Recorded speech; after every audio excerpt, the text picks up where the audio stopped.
quality childbirth and quality child or children for our future of the country. Let me move to the healthcare scheme in Thailand. You know that we have 3 healthcare schemes in Thailand. One is the National Health Security Office, which is covering about approximately 70% of the total population. The other 2 schemes are Social Security, and those schemes for the government officer, that is about 30%. We have Act number 41, not 44. Or Act number 41, in only for those covered by National Health Security Office, in which they can claim when there were adverse events resolved from the healthcare. And about half of the claim or requests that were applied, about half belong to obstetric and gynecology, mainly pregnancy and childbirth. So we have the biggest problem among specialties in Thailand. Let me show you the data that we have last year. This is the request to Act 41 in the National Health Security Office last year for 12 months. This is for maternal complications. There were 91 requests for compensation last year. And the main problem was postpartum hemorrhage. And I consider that some of the total abdominal hysterectomy may be also because of the postpartum hemorrhage.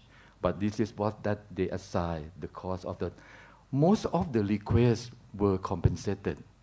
Only very few cases were not compensated. So we also have maternal adverse outcome. What about neonatal complication? We have about 3 times, 312 requests, and the most common one was about shoulder dystocia, almost 100. Birth asphyxia, 74. Fetal death, delayed development. I don't know whether I can define delayed development as cerebral palsy or not. Maybe some birth asphyxia later on will be developed to delayed development. So when I first heard about these very interesting activities that Professor Yushiro has been doing during the past 10 years, my first question is that, why only CP? What about other conditions? What about a fetal death? What about other adverse outcomes?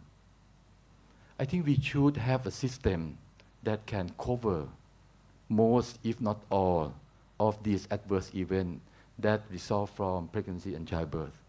So maybe later on, Professor Yushiro can answer why you chose only to cover. Maybe not now, I will finish my talk before. I'm sorry. So this is the situation that, in my opinion, I think covering only CP might not be enough for our situation in Thailand.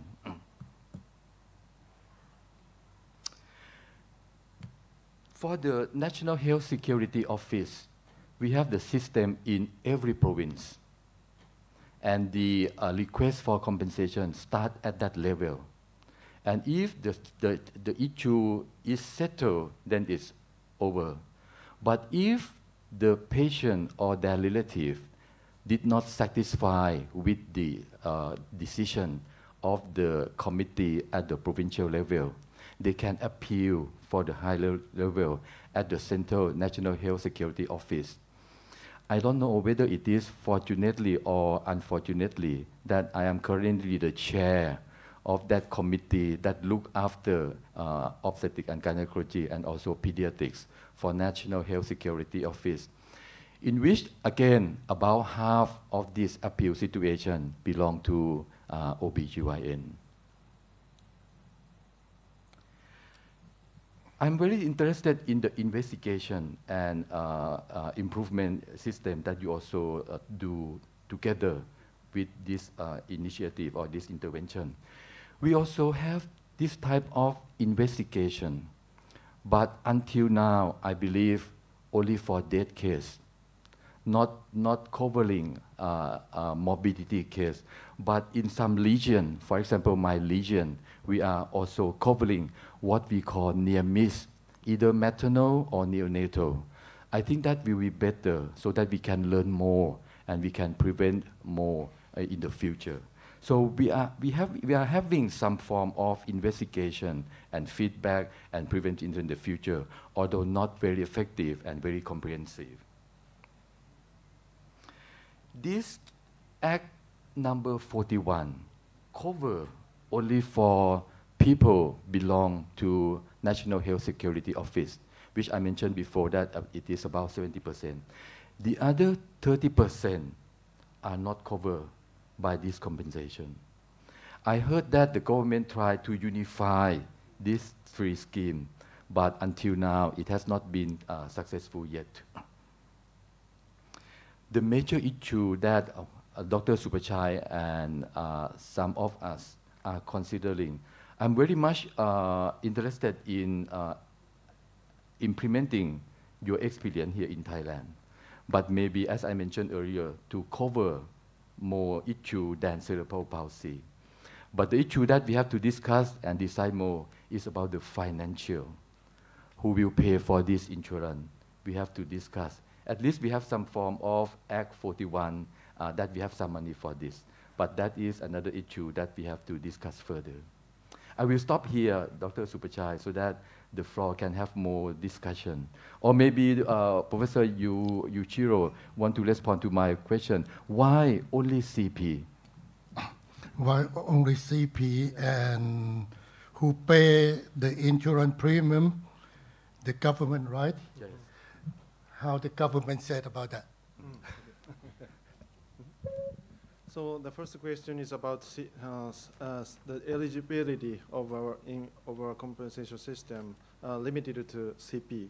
And there used to be statistics of lawsuit case or conflict case of OBGY in Japan.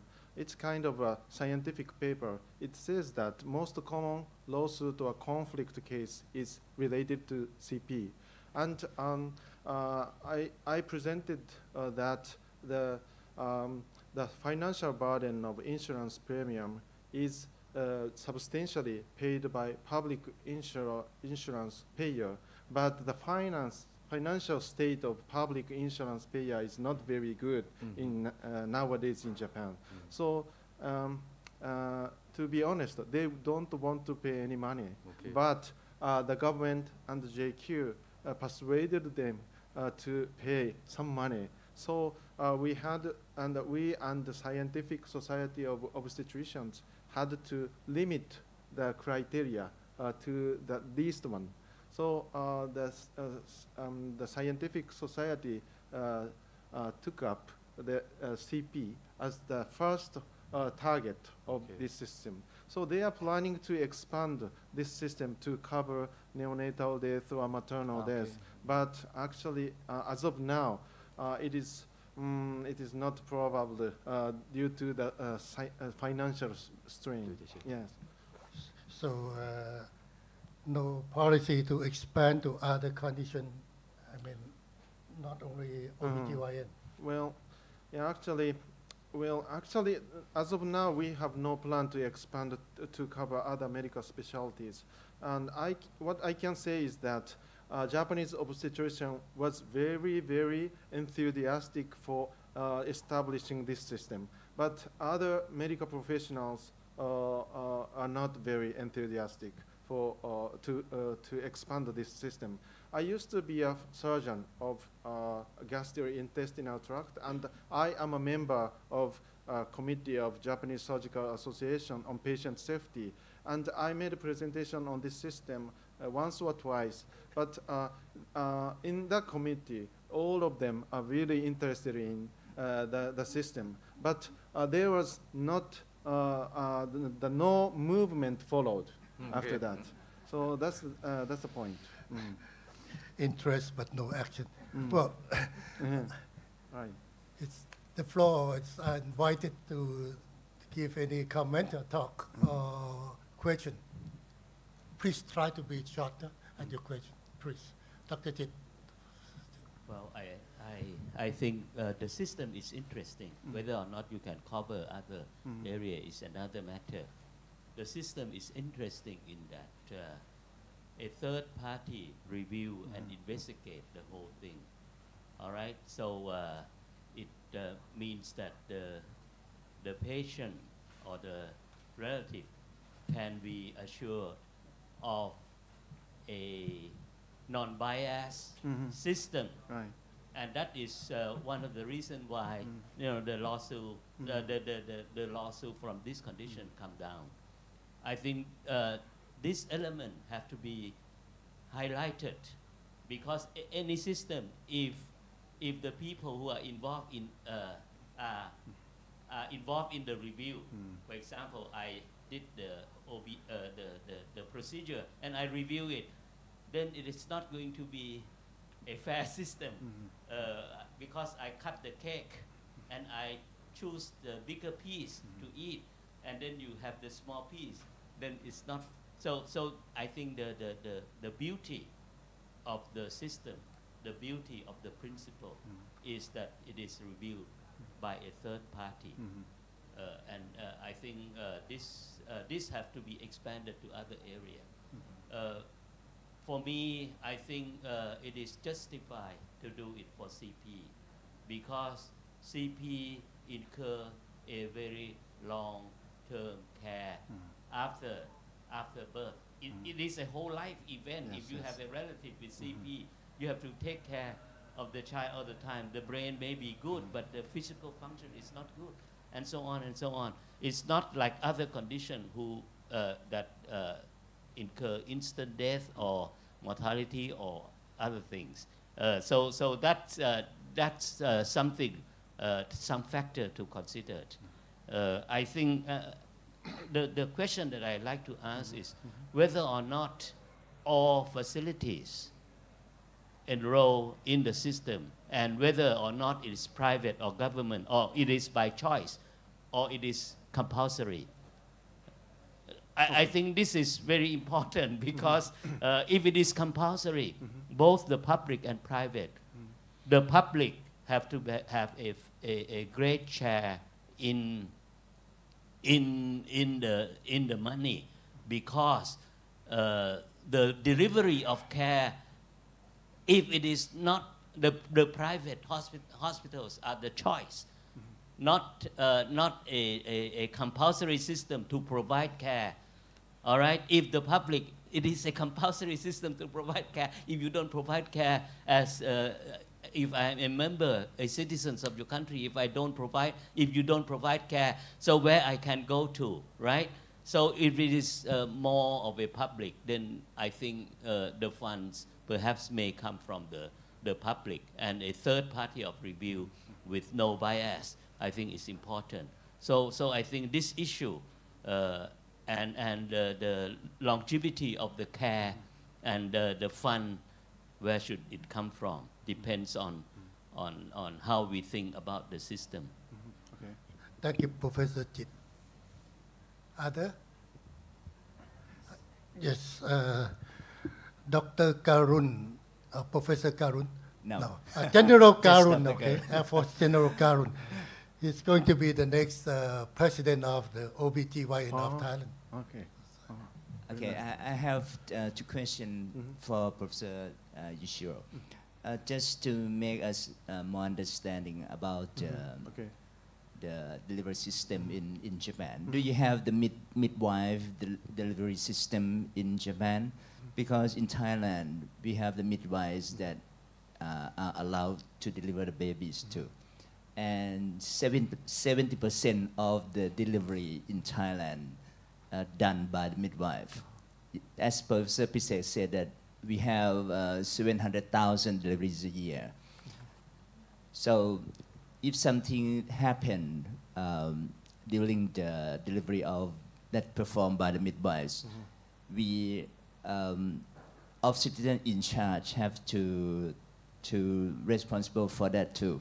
This is the system in Thailand, so it's very difficult for us.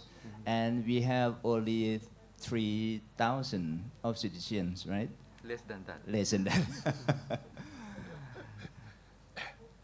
And how many babies born a year in Japan? Okay. Just two questions. Okay. You also question for Dr. Jit. You take both. Okay. Actually, our system is not the mandatory system. It's voluntary system.